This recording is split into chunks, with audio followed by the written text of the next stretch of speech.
Right. Hello, everyone, and welcome to Improving Student Attainment and Employability in North America with Skills Education. This is a Times Higher Education webinar in partnership with Coursera. My name is Alistair Lawrence. I'm the Special Projects Editor at THE, and I'll be chairing today's discussion. I'm joined by a panel of experts from academia who are Lamika Sinde, who's a lecturer for information systems at the Ivey Business School at Western University, Sarah Petricolo, who's Program Manager at the College of Engineering at New Mexico State University, Bill Riles, who's Associate Director, Professor of Practice Information Technology at Tulane University, and Olivia Seppi, who is Senior Student Program Coordinator, also at New Mexico State University. There'll be an opportunity to put questions to the panel during the final 5 or 10 minutes of the hour that we have scheduled today. So please feel free to write any questions that you do have in the box in Zoom, and we'll answer as many as possible before the end. I'd like to begin by noting that student employability is a pressing issue for universities across North America, with skills-focused education and the creation of lifelong learners at its core. The implementation and delivery of this new model of teaching presents many strategic challenges that institutions must now overcome. To that point, I'd like to start by asking the panel how courses and curricula can be blended in their experience to increase student engagement. Everyone's being so polite. Sarah, could we start with you, please? Sure. Good morning, and thank you so much for inviting me to be part of the panel today. I am joining the panel and representing, excuse me, one of our programs in particular called the Engineering Education Enrichment, or E3 Initiative for short. And in terms of student employability, it's really geared towards that. It's a pilot program that really seeks to increase student employability and marketability. And it does that through a three-prong approach of giving students the opportunity. We fund it entirely, so it's entirely free to our students, and it serves our undergraduates. And it invites the students to pursue industry valued certification of their choice. And we have a variety of vendors that serve students in that capacity, and Coursera is one of our most significant vendors. In fact, we also invite students to pursue design projects and entrepreneurship training. And so in that way, it's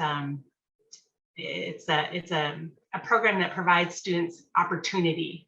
It's up to them to pursue the opportunities, but it really sets them up with wonderful experiences that they can add to their resume, that they can talk about in interviews.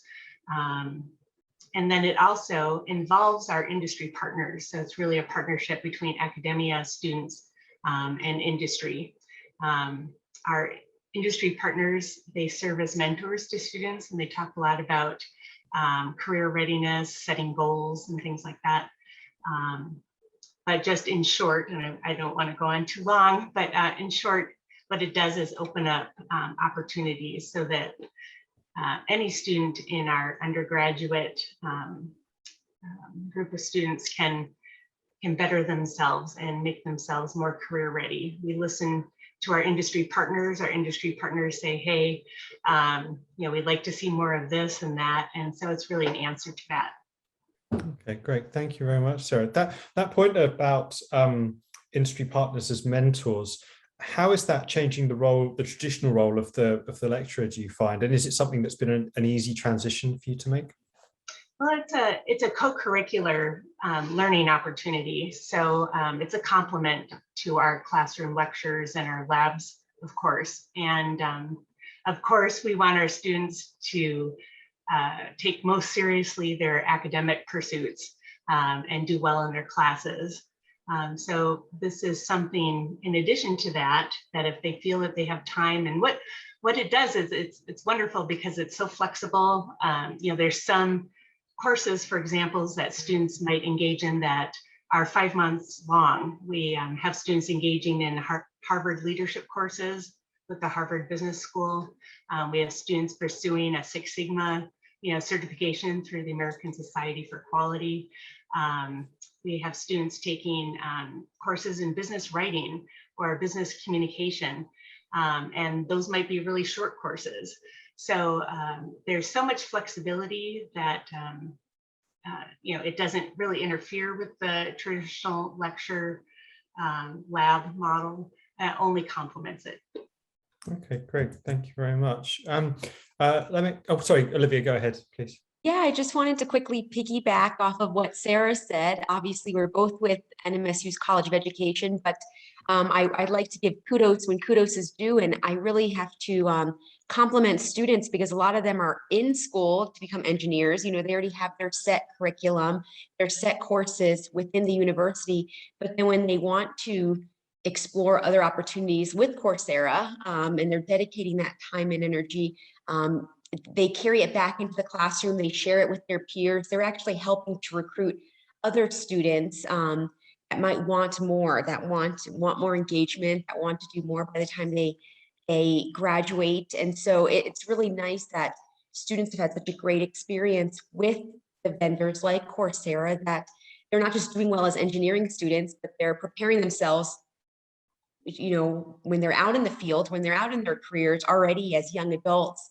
by kind of going above and beyond and investing that time and energy early on. So it's kind of creating healthy, great habits. And they're just already reaching for the stars when they already have so much on their plate. So I think it's an awesome opportunity because they're performing well in school, and then now they've got this extra curricular, like Sarah said, that there's just so many benefits to it in the classroom and in their future, in their careers.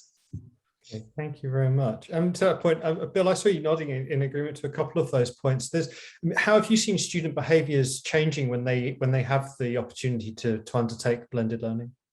Yeah, that's an outstanding question, and especially with your original question about student engagement.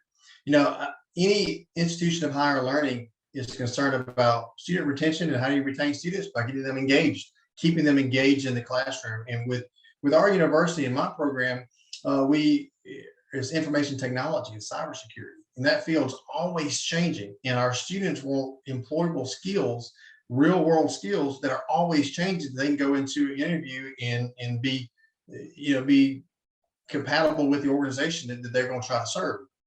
So what we try to do is blend the traditional academic critical thinking, thought analysis, things like that, with the real world skills. A term we throw around is pracademia. We want to be practical academics. That's kind of what we do. So how we do that is we take the traditional IT classes that are in academic nature, where you have to have write your papers and do all your typical tests you would see in an academic institution of higher learning setting. But we happen to do it with real world technology that students will see in the workforce. And we do that with help of our private sector vendors like Coursera. You have emerging technologies that we can expose our students to.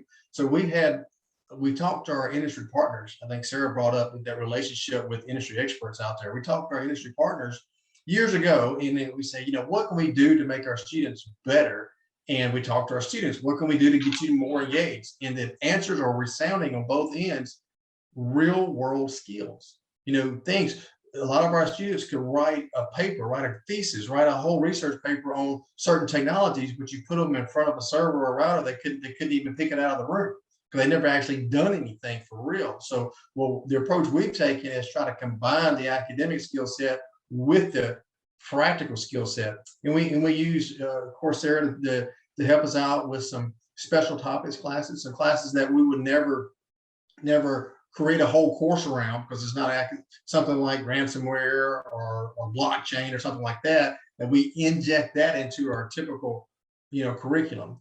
And we also do it as a value add. During certain times of the year, we'll open up the entire Coursera catalog to our students just to kind of pick and choose some extra things like that. So this blended engagement to keep the students involved is a good success for us. And how is the importance of a sense of place changing when so much can be done online? Because surely there's still a demand for people coming together and learning that way too. Yeah, well, I think this is a new world we're going into. There's still a need for that community engagement. All students want to feel like they're a part of something. And it's hard to replace that, hey, I'm sitting across the room from you, high bandwidth with the instructors and things like that. But technology's out there, like this webinar right here. We have a lot of classes online with Zoom, and students have that ability to network. And the value to do that is with continuing engagement with the faculty, which are experts in the field, and that industry partners, internships, things like that. So even though we're moving a lot of our courses to a hybrid or to an online, and try to still keep that sense of community and engagement and involvement for all of our students, faculty, and staff. And have you encountered any resistance now that some of the lockdown measures are loosening, that people perhaps want to go back to less digital delivery? Yes and no. We're shifting to a hybrid model where it's a blended approach where some courses are online, some are on ground, some are blended. We have students from remoting in the classroom. So if there is some resistance, it's quickly mitigated because we're shifting to this hybrid model. And I think that's the direction a lot of universities are headed to. Great, thank you. Lemon, can I bring you in at this point, please? You tell us a little bit about your work at West, and to Will's point, how do you get that balance right between what you do in person and what you do online? Oh, you're on mute, I'm afraid. There you go. Yes, briefly, at Ivy, we are actually moving into, currently we are in a hybrid mode of teaching. But then in the past, we were purely online.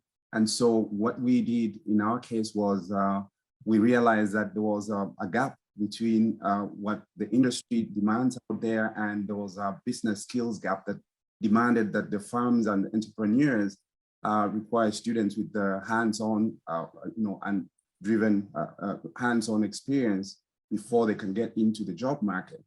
So in our situation, we got into partnership with Coursera, and in the past couple of months, I think 6 months, we captured multiple courses and grouped them into domains so that the students could go through this in a self-paced environment, and that they would continue as supplemental material. So we teach them in class, but then we realized that we need students who have more digital fluency. And so they go further into the material that we have curated, and they complete between 18 to 25 hours as a minimal requirement for a pass or fail. But then what we realize is that students have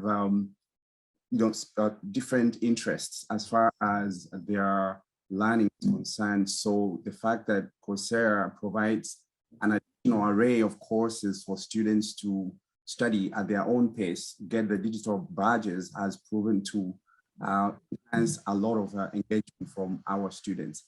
So that has really filled that gap that we feel that students do not spend enough time in class to learn some of these either programming skills or hands-on skills sufficiently. So it was a gap that we felt Coursera in this case has really filled it well.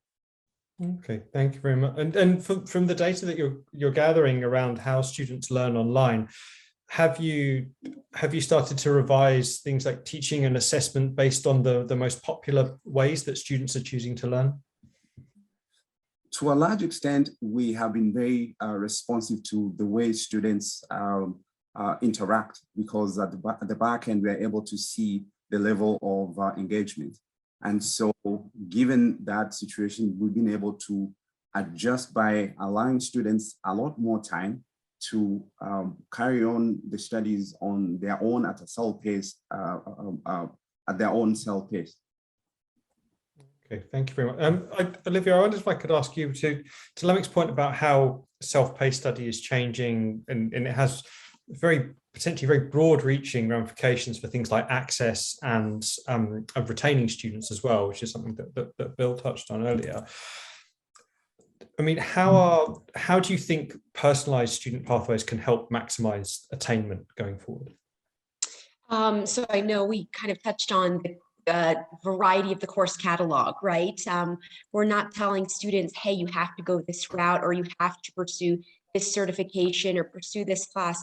I think that just presenting this opportunity to the students, take a look at this library and look at how these opportunities are endless.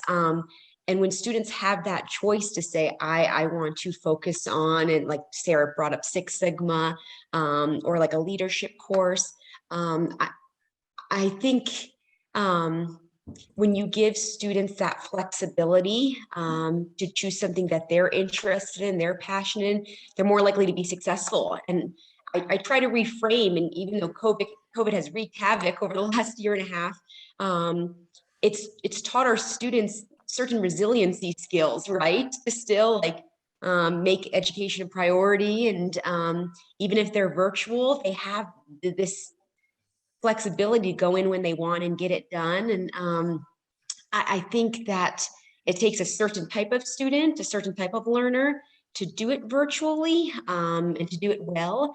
But I have to say that just offering that flexibility, the countless options, not the strict deadlines.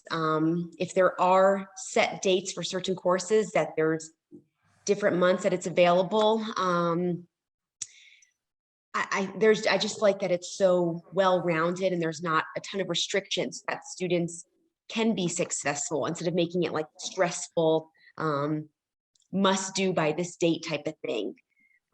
Is there ever a danger that perhaps universities assume too high a base level of digital skills when we give new platforms and tools to students, and do certain cohorts require additional help perhaps, and just how to navigate their way through these platforms? Oh, sure.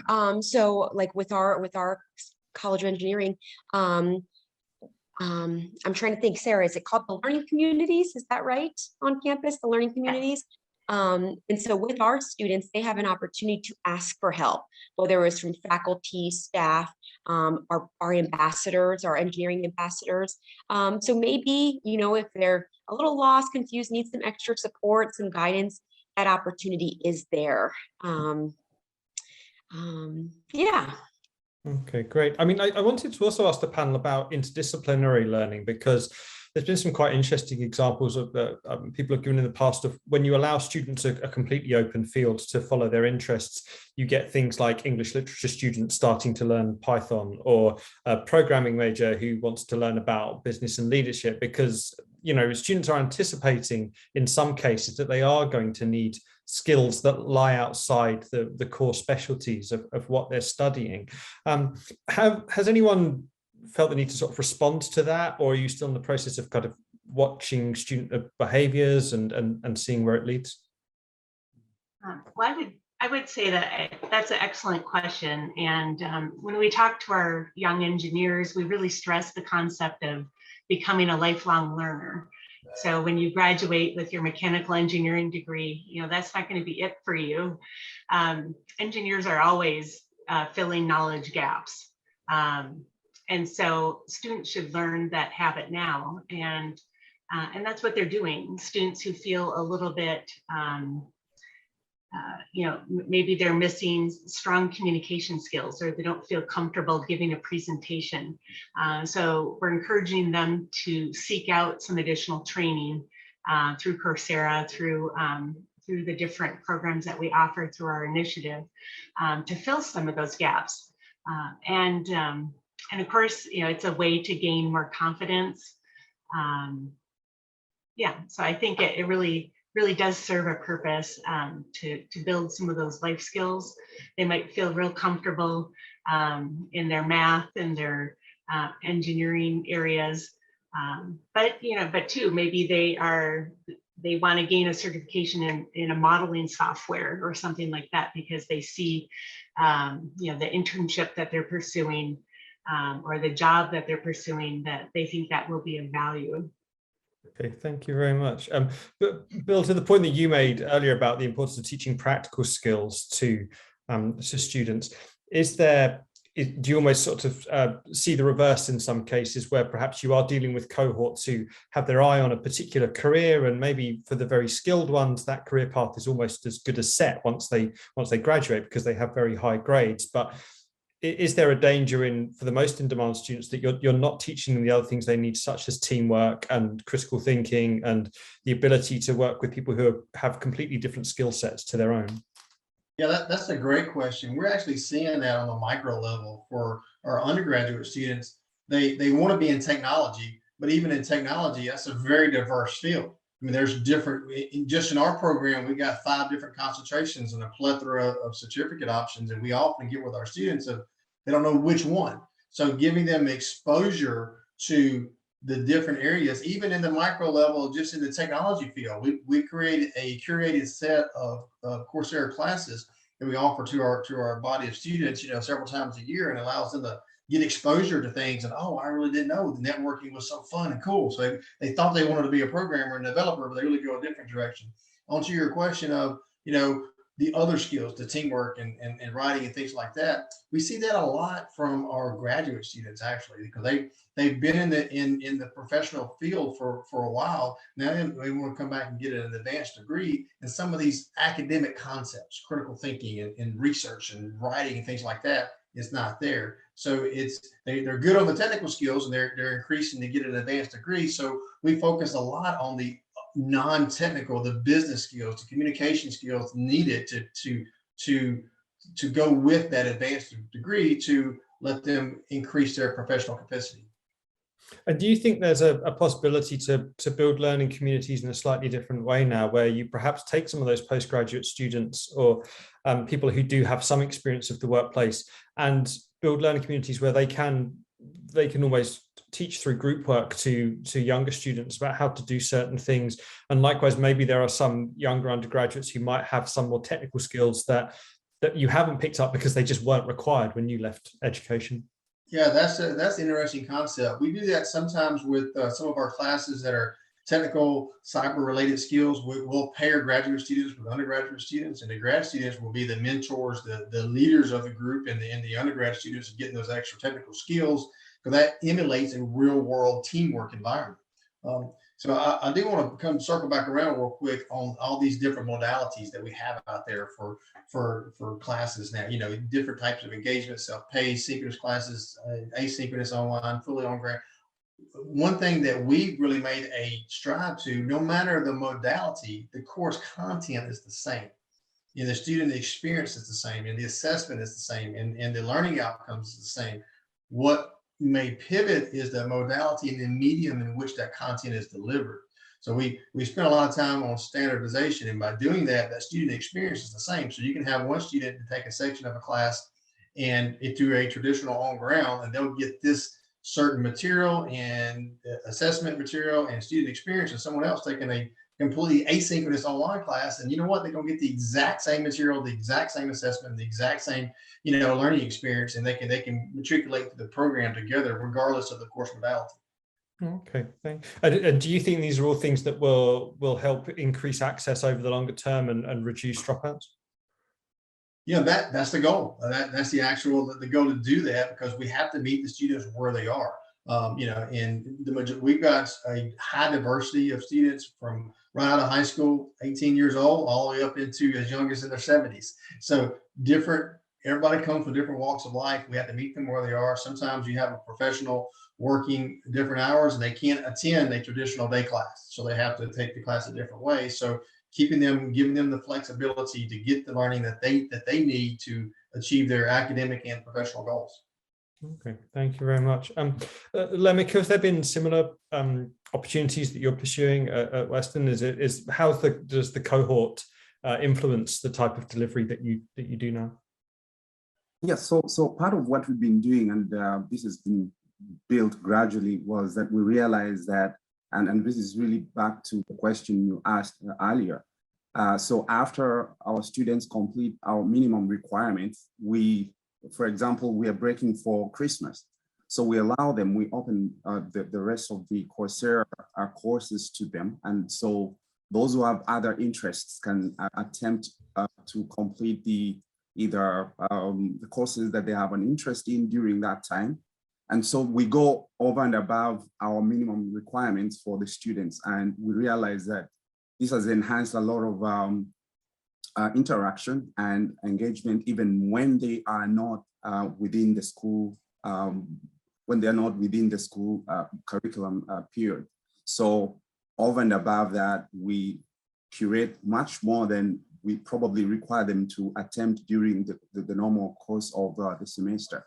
So, and we have realized that the students actually go for the additional areas of interest. The other thing that I have allowed them to do, especially those that we work with directly, is I reach out to them and ask them what other interests they are looking out to in terms of courses within Coursera. And so I take their suggestions in and I include those courses so that they can do that at their own pace.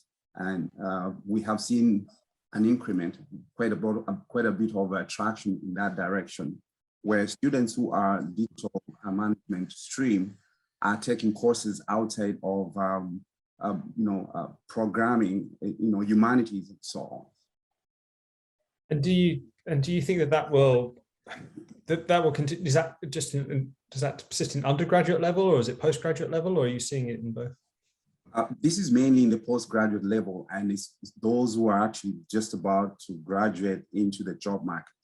And they get into year 2 in the MBA or MSc, the more they get interested in what's going on in the industry. What are the employers looking for? What are some of the skill sets outside of their digital management skill sets that they require to succeed at the in the job market? And is that kind of flexibility useful when you look at things like international student communities and the way that they might take slightly longer to integrate to a university when they're coming to a new country? Absolutely. And given the past 1 year, 1.5 years, we have a good percentage of our students still away from here. So that has worked well in the sense that they're not required to be anywhere, any one particular place to complete a course or to learn. So continuous learning asynchronously has lent itself to the circumstances that we are in now. Okay, thank you. Olivia, Sarah, perhaps you could tell us a little bit about how you've managed that issue at your institution. Well, I just might say as an introduction, because of our funding, the particular program that Olivia and I are working on is not open to international students, but we do promote a lot of our professional masters, those types of graduate level courses internationally. And of course, that opens up a whole new world of student base, because they can take it from anywhere in the world. And again, as Bill was saying, the continuity of what you're receiving online and what you receive in person, we've worked really hard to make that a smooth transition. And Olivia, if you have something to add. Sure. I just want to verify, is this in regards to doing it, virtually, online, the hybrid model, right? Yes, so we actually, NMSU was completely virtual last spring for 3 semesters straight. This is our first semester back in the classroom. And I'm fairly new to the College of Engineering. And just coming back to the campus environment and having those face-to-face interactions, having the students come in and ask questions about Coursera or the E3 initiative, there's something exciting about that, because we were so distant for so long. And so even though they're doing their Coursera classes virtually, we're still able to have those discussions face to face. Or like this week, we're going to meet with a student who did a different type of project, but they're presenting to us through Zoom. And so I think that now that we are back to a hybrid model, some students are entirely online, some are entirely face-to-face, some are a mixture of both. Even if Coursera is entirely virtual, we still see it bleeding over into our classrooms or into our campus, which is cool. Sarah and I have reached out to the Roundup, is our NMSU newspaper, just to get some marketing, get this program out there and share what our students are doing and this opportunity they have. And so even though we're still in this kind of awkward time period, it's still very successful. It's going well. And we've received a lot of positive feedback from students with the initiative. Great, that's great to hear. Bill, to that point, you spoke earlier about how some postgraduates require greater flexibility, and the model that Olivia's describing, where the digital still moves into the classroom quite a bit. Is this something that maintains a sense of place for you and helps you still be a destination on campus for people to come in and learn? Yeah, that's a great question. And that's always a struggle of how do you maintain the desirability of having a great, beautiful campus, but also have an online and virtual campus as well, and I think a lot of institutions are struggling with that. And we're kicking around a lot of ideas. There's a potential a residency component. Before you complete the graduate program, you have to spend some time on campus, once a year or one time throughout the 2-year program.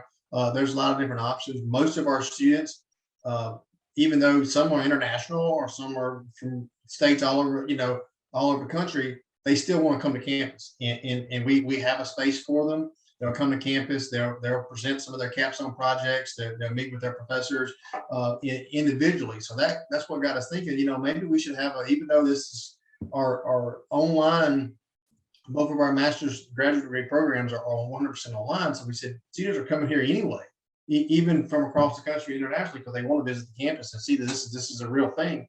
So we're probably going to introduce some type of residency component.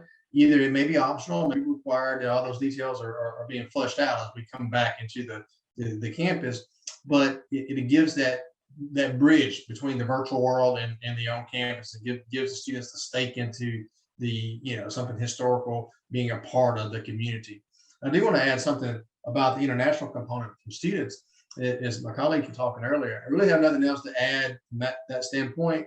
But something that's unique that we found is, since the class is virtual, we also can have geographically diverse instructors as well. That's something that we haven't really come up with in the past, because the instructors and the faculty were limited to our region. But especially with the discipline like information technology, we may need to teach a very specific skill set, and the top person may be in a different state or even a different country. We have someone teaching a class for us this semester from Australia, and our students love it because they get that expertise, and that's a value add that you can't get from a purely traditional environment.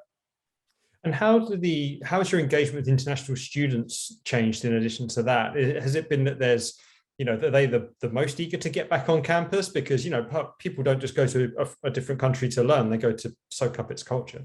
Yeah, exactly. Most of our international students who come on campus or come to the area, they want to be back on campus. They want to have that environment. And a lot of times they are. For a while, I was teaching some classes. I had a lot of the students from the dorm rooms still doing a Zoom class, because they just love being on campus. So as we transition to back on campus, we'll have that, because they want to be that rich culture. But I also would have just the opposite. I was having students last semester or 2 semesters ago. One was from Afghanistan, and we had classes at a certain time of the day, and they would log in and attend class at 3 a.m. in the morning.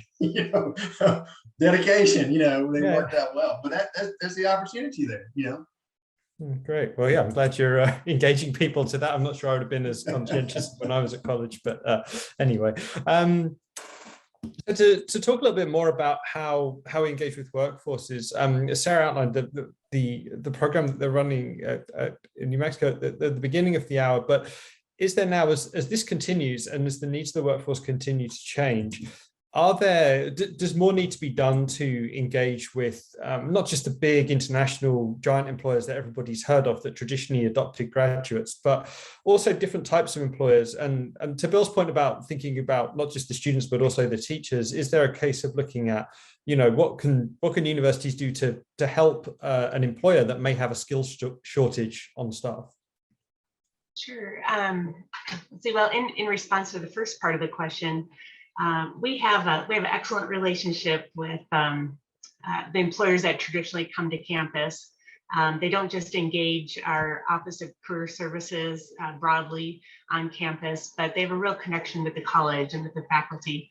And as you know, Bill and Olivia and Lamech probably know, it's a lot of the same recruiters that come to campus year after year. A lot of them are alumni. And so those relationships are there. So we're looking to expand those relationships. And we're doing that partly through this program where we invite them to become mentors. So we have Intel Corporation that comes and recruits at NMSU's College of Engineering. And we have 4 people serving as mentors to our students through this program. And so that's one of the big companies, but we also have great relationships and are seeking to expand relationships with those companies that are maybe smaller and are New Mexico based. A lot of our students want to stay in New Mexico, and so we really look to connect with those companies. But what we hear from employers, we hear straight up, what they want to hear, what they want to have in our students. The types of skills that they see maybe they're missing or that are weak when they graduate. And they really want to build that collaboration so that our students come out stronger upon graduation and are really ready to be employed and hit the ground running. Now, in terms of offering some skills growth for engineers, technical folks that are already employees of the company, yes, we definitely do connect in that way, especially through our obviously our graduate programs. And it's usually very specific in the College of Engineering. It's usually very tailored, very specific. We have in our area, we're surrounded by government agencies, NASA, White Sands Missile Range, Fort Bliss. So there's an opportunity for our engineering programs to really tailor to what they need and to build upon those needs. Is there now, as the job market continues to shift radically, it's something that we're all told, but I think must be quite challenging for younger people in particular to be told that the jobs that you're applying for might not exist in 20 years or 30 years. And for that reason, there seems to have been quite a strong response to champion entrepreneurialism and the idea that perhaps, you can, even if you are going into an established discipline, you can have a look at the way that you could take more ownership of your career by coming up with your own ideas for commerce and things like that. Is that something that is in the process of becoming more embedded when you talk to engineering students? Definitely. And I think you'll probably find that across the board with all of us. On campus, we have a business incubator where students can go and get all sorts of resources for helping to develop a business concept, to connect them to resources and things of that nature. It's called Arrowhead Center. And as part of our initiative, our E3 initiative, one of the tracks students can pursue is entrepreneurial training, where they can take some courses, maybe through Coursera or another vendor, and they can get involved with special training at the Arrowhead Center. So yeah, we're definitely looking to develop that entrepreneurial mindset. And in addition, as you mentioned, since those technology jobs are changing constantly, again, the concept of becoming a lifelong learner and really investing in your education, becoming accustomed to seeking out additional resources to fill the gaps. That's all part of what we encourage. Great, thank you. Lemmy, can I come to you next, because business schools are one of the faculties that have been held up as being very popular and very resilient during all the disruption that's gone on over the past 18 months. To what extent do you see the attitudes of students changing now, and how do you think that will impact where your graduates will go, after they've graduated? So that's a great question. And it's true that the landscape is changing. The employment landscape is changing. Industry requirements are changing. And so what we do is we try and put our students in touch with our local businesses. We invite local business leaders into our classrooms. And towards the end of the semester, we devote time to students to work with local businesses to solve real life problems for those businesses in terms of projects. And so we see that working well and students learning to be more practical in terms of application of what we learn in class.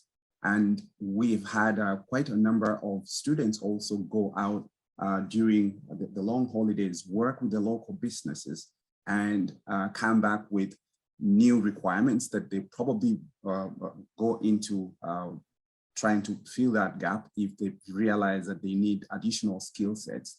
And the fact that we have that continuous interaction ensures that the students are up to date. They are updated up to what level they need to up their skills and what requirements the employers or the industry out there expects them to have when they finally leave school to go to employment. Okay, thank you. And Bill, to that point, I'd like to ask you about your geographic location, if I may. I mean, Tulane's obviously heralded as having a very strong research base. Does that perhaps create an expectation now in times of flux and in times of change in the economy that, you know, you are going to be supplying the people who are perhaps going to strengthen the local economy when they graduate? Yeah, that's a great question. We want to engage with our community, and just like my colleague, we also try to engage with the local community to keep the talent is there. We offer project capstone projects that does free assessments and real world problems with local businesses as well, because we want to do that. You know, we do have a lot of students that come to the area, obtain their degree and then they want to leave, but we also want to retain that talent and help our local community as well. And under the previous topic of the skills going with workforce development, this interesting thing, because our students or our prospective students now they have a plethora of options. They're more engaged and they're more competitive, and it's a wider world of learning out there, which is a great thing. But so a conversation that I have quite frequently with prospective students is, well, why do I need a college degree? Why don't I just go get technical training? Because I know the employers that I'm going to be applying for jobs and internships, they want these technical skills. Why do I need a college degree? I'll just go get a technical degree. Which one's better, a college degree or a technical training? So the approach that we've taken is, well, both. We want you to have both when you graduate. You want to get your academic rigor with the college degree, but we use partnerships like Coursera to introduce some special topics classes that lead towards industry certifications that has the technical training component. So when a student graduates, they'll have their academic degree, and they'll also have under their belt a handful of industry certifications that they can take them as well. So I think the idea of one's better than the other, technical training certifications versus academic degree, I think we're going to shift away from that, because our student population, our prospective students, they know that employers want job ready skills right off the gate versus the old mantra of go get your college degree, then after that go apply somewhere and you get on job training. I think we're migrating away from that. And does improving skills education perhaps help with any kind of option paralysis that people might have about what path they want to go down in future? If you feel like we're going to give you this toolkit and you can use it for a variety of roles. Oh, absolutely. And I really hats off to Coursera with the unlimited, not unlimited, but virtually unlimited number of courses that students have access to. When we offer that as a value add during certain times of the year, go and explore. Go take this self-paced course, and get that exposure to get some ideas of what path that you do want to take to lead to your learning that goes with your academic curriculum.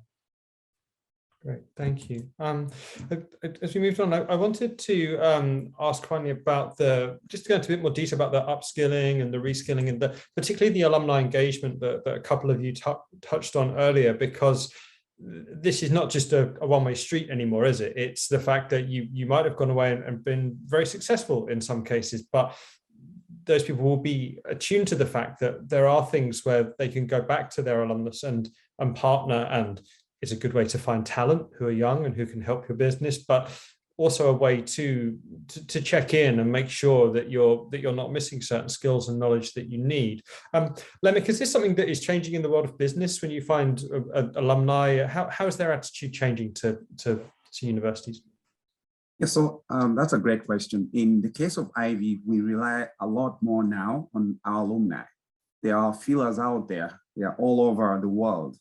And so they have a place to tell us what they have experienced out there and what we could infuse into the current students so that they can upscale, they can beat the current requirements out there. We invite them into our council meetings so that they can bring in new information, and we can then incorporate that into curriculum, into other practices that will meet the current changing landscape out there. So I can say that our alumni have an increasing presence and role to play in both shaping the current and future offerings at Ivy. So that's a big position that we have taken over the period of time. And what do you, in terms of the type of engagement that you get now, do you think it will be something that is key to you reaching different types of learners going forward, or perhaps is it with how much is the world of business changing fundamentally? Like, what challenges, I guess, persist in terms of we want to try and do this, and perhaps greater alumni engagement can help us do it? Yeah, so that's another great question. Yeah, so because they are most of them are freshly out of school. And so based on the changing landscape out there in the marketplace, they're able to come back and work with us. I know that a number of them are work as a consultancy to help both businesses and other students who are also just about to graduate from school.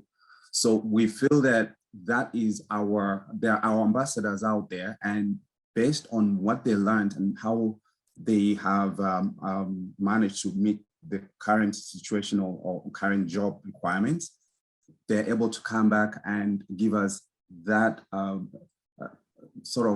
that real life experience and differences in terms of what we could add value into the offerings that we currently offer our business students. Okay, thank you very much. I'd like to, just to get some more context on this, I'd like to ask the other panelists what they think the biggest challenges they are dealing with in their work when it comes to things like alumni engagement and lifelong learning. I was actually taking some notes when Bill was speaking, and I just wanted to kind of piggyback on some of the things he was sharing. This is only our second year, Sarah, correct, with this E3 initiative, our second year with Coursera. And I just know when we were doing this marketing early on in the semester in August and September, kind of to have an October kickoff, it was actually very helpful for our students that graduated last year, that were part of the first year initiative, that were able to share success stories that are now out in the working world, and how their Coursera helped them in such a short amount of time. And I thought about one student. I remember I had to look her up. She wanted to do a professional Scrum Master certificate. And now that she's in the process of graduating and she already has a job lined up, her future employer actually said, "We will pay for you to get this certificate. So don't pursue it now while you're still a student." So she actually came back to us and said, "Okay, I'm grateful for my future employer, but I still want to be part of this E3 initiative. Can I take a look at Coursera? Can I take a look at what there is to offer?" And I'm like, "Yes, absolutely." And so I'm glad that Bill touched on the unlimited access, really. And that was kind of the highlight for us this year, is that even though we invite a student to join Coursera, it's not like they're restricted to one enrollment. And we have seen students that graduated, they were part of last year's, and over the summer or early in the semester went on to see that they did 5 courses last semester. They actually enrolled in multiple courses. and we were able to track their progress, see how well they did, and then for them to come back and, like I said, share their success stories. It helps to keep that drive going. It helps to motivate our current students, especially the ones that are so close to being done. You know, you're in your last semester, you're in your last year. If you have that time and if you can commit, you know, a month, a couple weeks, your winter break to Coursera, it will pay off once you're out in the field. And our supervisor is the dean, the associate dean of the College of Engineering, and he's always talking about these co-curricular transcripts, how he wants to make co-curricular transcripts more of a priority. And that it goes a long way when the students have things like Coursera to add to their co-curricular transcript, where it's not just the degree. And thankfully our alumni from last year that are in the working world, that there's already proof in the pudding. They've come back and said, this is how this Coursera course helped me in my first year as a new engineer at NASA or at White Sands Missile Range, whatever the case may be. And to that point, is there a question there about balancing workload for students? I mean, it's obviously, while it's great that you have this catalog that is totally on demand, or you give people the freedom of blended learning, but is it important to make sure particularly younger or more vulnerable learners know that they should avoid burnout when they are looking at all their extra options? Absolutely. And I think I have to give a kudos to Sarah, because early in the semester, we thought, hey, we're going to kick this off. We're going to get all these students signed up in October, kind of just get the ball rolling. And then once we found that this interest was throughout the whole semester, we're like, wait a sec, we're not going to set deadlines. We have freshman and sophomore engineering students that are juggling, you know, being back in a face-to-face setting. And we kind of just said, when they're interested, when they come and approach us, we will sign them up when they're ready. And it's been really cool, because even last week was Thanksgiving break. Obviously, we're going into the winter break between the semesters. We have students that will have that downtime.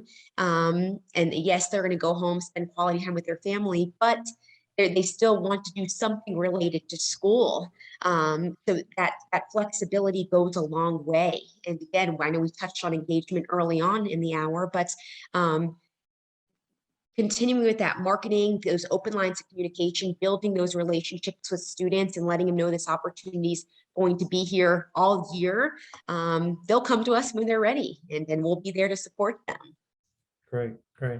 Bill, if you've got students turning up at 3 a.m. local time, then it sounds like you don't struggle too much with engagement. But again, to that point, do you still have to remind certain individuals who are particularly driven that they need to keep their work-life balance in a sustainable? Yeah, definitely. Work-life balance is always an issue for overachieving students. You you got some of these young students who are ready to take on the world. And you add the virtual component is you're never away from your computer. Then you got working adults in our graduate program. They're always working, and they're have a family, and then go into your graduate school. It's very difficult. We have counselors try to help them out with that. And it's always a continual process, but we do try to preach that as much as possible. Okay, great. Thank you very much. We're into the last sort of 5 or 10 minutes or so. We've had a couple of questions from the audience. Thank you all for engaging with us. There's I think about 60 in the audience right now, so it's great to have so many people in.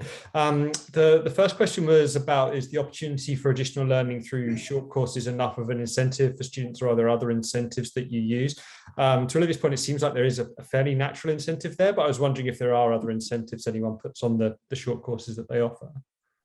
Yeah, I'll take that. We use the short courses really a unique way for these give back to the community. We'll pick one Coursera course. We'll team up one of our faculty members to teach the course, but it's more just kind of an assistance. We have a synchronous session once a month for about 3 months, and to kind of help people with questions and answers or the students, and we offer that for free to the community.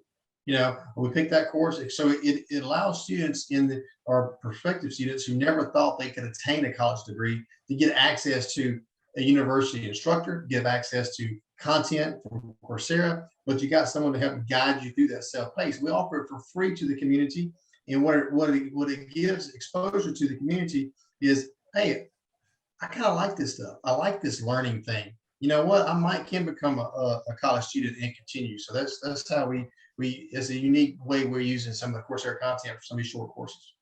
Okay, great. Thank you, Bill. And Lemek, are there additional incentives that are offered at Western? No, in our case, we so what we do is we curate the courses and then require the students to spend between 20 and 25 hours to attend any of those courses that are linked to a specific domain. But once they are done with that, then they can either study other courses that go towards achieving the digital badges. And additional to that, we do also allow, obviously these are credit courses, but we do allow them to participate in other, especially what is very popular with our students are guided projects. So we ask them to either work in groups of 2 or 3 students, and they compete within those groups with the guided projects of their own choices. So that allows them to pick what they enjoy to do, and they compete within the groups that we formed over the semester. And so the 3 to 4 groups from students, will they be from the same disciplines, the same cohorts normally, or do we put 3? Or how do you decide the groups?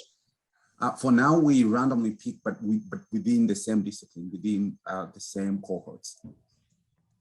Okay, thank you very much. Right, I think I just wanted to, we've got about 3 or 4 minutes left. So I was wondering if there are any other sort of broader challenges around skills education that you think perhaps persist. Are there still maybe some misconceptions over what skills education actually is that needs to be rectified? Are there persistent skills that are harder to teach than others, or are there just sort of anything that surprised you about the way that students and staff have engaged when you've changed delivery this way?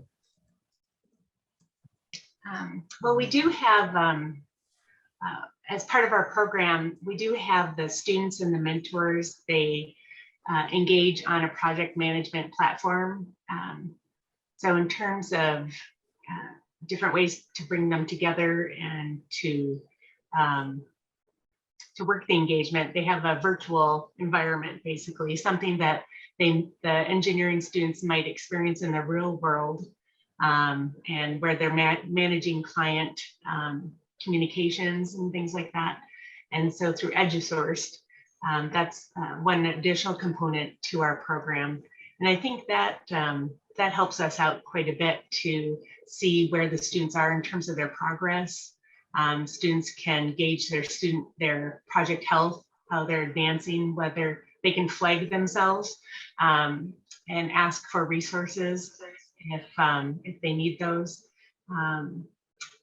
And well, yeah, it's been filling a nice gap for us. So I think it's a nice way. So instead of just sort of leaving the students on their own to move through the Coursera course and hope that they finish, or out there in the virtual world, we do have this this connection place where they can connect with other students, ask their peers what types of issues they're having with the software or with a particular course, and it works really nicely that way. Okay, great, thank you. I think we've got time for one more question from the audience, which is really about how do you avoid students feeling like their education is being co-located between the university itself and an additional platform that they're using. Bill, does this perhaps go back to the point you made earlier where you're saying someone's coming to you and saying, well, what qualifications do I need? Like, why do I need X, Y, or Z? Is it really just the case of spending that kind of FaceTime or virtual FaceTime with the student to really talk them through their options and talk them through what an additional program of courses that are self-paced or self-taught can give them? Yeah, the way we handle that, because that is a concern, because you don't want, the students don't want to feel like that their education is being outsourced to someone else. The way we've handled that is to make sure that even though the content is maybe somewhere else, there's still a faculty member there. There's still an instructor helping the student out, answer any questions. We have synchronous sessions. We have all the students come to a big Zoom. Hey, we're going through this self-paced Coursera course, but you have this instructor that's doing it with you. So it's a real thing, answering questions, adding additional feedback, some additional contextual knowledge around it. That helps bridge the gap. And it's not like, okay, you signed up, now go to this link and you're off on your own. Students don't want to have that feeling that they're all spinning their own wheels. They want to feel like they're part of something of the community. So having that engagement, we still enroll them in our LMS, you know, so they get to talk to other students and post, hey, I'm working on this problem set in this course, you know, you having the same problem? Yeah, I'm having the same problem, you know, so they feel like they're working on it together versus doing something independent on their own. Okay, thank you very much. So useful example. I'm afraid that takes us right up to time, so I don't have any time for any more questions, but I'd like to thank our panel, Lemek, Sarah, Bill and Olivia for joining us today, and everyone in the audience for being here too. Everyone who's registered for this event will receive the full on-demand version of this webinar, which will be hosted on the THE website, along with a summary article of its key findings for those of you who would like to revisit or share this content. So we look forward to seeing you at future THE events. And again, thank you all for joining us very much, and goodbye.